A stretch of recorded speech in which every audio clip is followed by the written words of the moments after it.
الصلاۃ والسلام علیک یا سید الانبیاء وخاتم النبیین وعلی سائر الانبیاء وآلک وصحابک والاولیاء والصالحین۔ فرمان عالی شان حضور نبی کریم محمد مصطفیٰ صلی اللہ علیہ وآلہ وسلم نے فرمایا، جو شخص اللہ سبحانہ و تعالیٰ کے کلمے کو بلند کرنے کے لیے کام کرتا ہے، در حقیقت وہی اللہ سبحانہ و تعالیٰ کے راستے میں ہے۔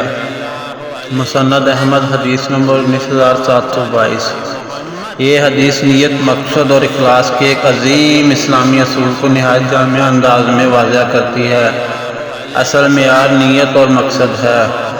اسلام میں کسی عمل کی قدر اس کی ظاہری شکل سے نہیں، اس کے عنوان یا نام سے نہیں، بلکہ اس نیت سے ہوتی ہے کہ اگر مقصد اللہ سبحانہ و تعالیٰ کے دین کو غالب کرنا ہو، حق کو عام کرنا ہو، باطل کو مٹانا ہو، تو وہی عمل فی سبیل اللہ شمار ہوتا ہے۔ اللہ سبحانہ و تعالیٰ کے کلمے کو بلند کرنا کیا ہے؟ اللہ سبحانہ و تعالیٰ کے کلمے کو بلند کرنے میں شامل ہے دین کی دعوت دینا، حق بات کرنا، ظلم کے خلاف کھڑا ہونا، علم پھیلانا، اچھے اخلاق سے اسلام کی نمائندگی کرنا، یعنی ہر وہ کوشش جو اللہ سبحانہ و تعالیٰ کی رضا اور دین کی سربلندی کے لیے کی ہو، وہ اللہ سبحانہ و تعالیٰ کے راستے میں ہے، چاہے میدان جنگ ہو یا میدان اخلاق۔ حدیث کا پیغام: عمل سے پہلے نیت درست کرو، شہرت، فائدہ اور انا کو مقصد نہ بناؤ۔ دین کے لیے کی گئی خاموش محنت بھی عظیم ہے۔ اللہ سبحانہ و تعالیٰ نیتوں کو دیکھتا ہے، صورتوں کو نہیں۔ اسلام ہمیں سکھاتا ہے جو کام اللہ سبحانہ و تعالیٰ کے لیے ہو وہی حقیقی کامیابی ہے۔ دعا ہے اللہ سبحانہ و تعالیٰ ہماری نیتوں کو خاص اپنے لیے بنا دے، ہمیں اپنے دین کی خدمت کرنے والا بنا دے، اور ہمارے اعمال کو اپنے کلمے کی سربلندی کا ذریعہ بنا دے۔ آمین یا رب العالمین۔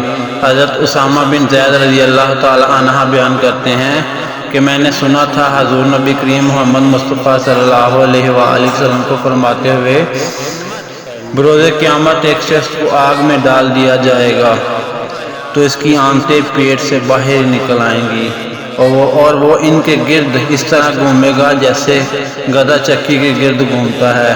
لوگ اس کے پاس جمع ہو کر پوچھیں گے، اے فلاں، تیرے ساتھ یہ معاملہ کیوں ہے؟ کیا تو ہمیں نیکی کا حکم دیتا اور برائی سے منع نہیں کرتا تھا؟